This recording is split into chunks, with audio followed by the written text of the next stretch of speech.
Who you? সোনালি। হ্যাঁ, সোনালি। কি ব্যাপার?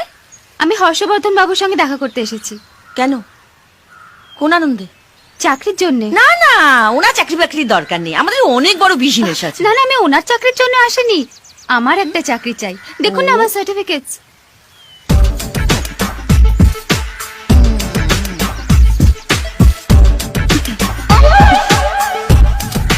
আমার দাদাকে দেখা হয়ে গেছে, তুমি পরে এসো, উনি বিজি আছেন। দেখুন আমি বললাম না গো।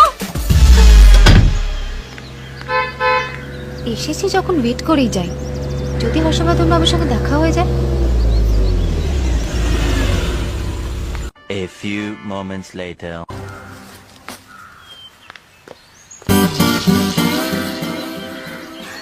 নমস্কার।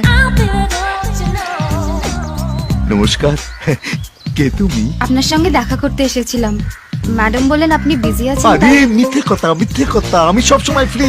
তা কিসের জন্য আসা হয়েছে? আসলে আমার একটা চাকরির খুব দরকার, আমি সব সার্টিফিকেটস এনেছি। কই দেখি দেখি দেখি। ওরে বাবা, এমএ।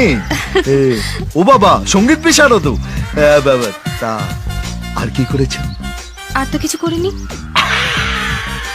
ঠাট্টা করছিলাম। হাত পাতো, হাত পাতো।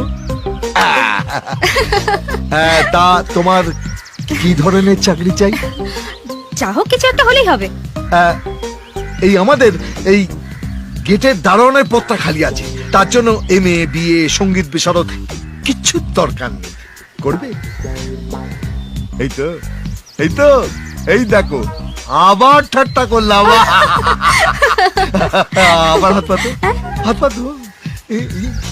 এই আরেকবার পাতো। আবার? আমার খুব ভালো লাগছে। এই মেয়ে, তুমি এখনো যাওনি? যাও। আরে না না, ও একটু কথা বলছিল। এই তুমি চুপ। যা। স্যার বলছিলেন আমি। তোমার স্যার মেয়ে দেখলে ওরম বলে। যাও যাও গো গো।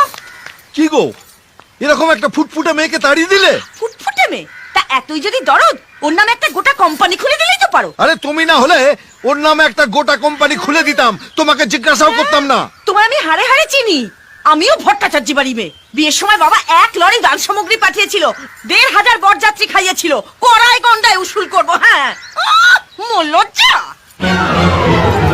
এটা কি রে? এটা বউ না সমুদ্রের ঢেউ, যেখানে খুশি বুড়বুড়ি কাটছে?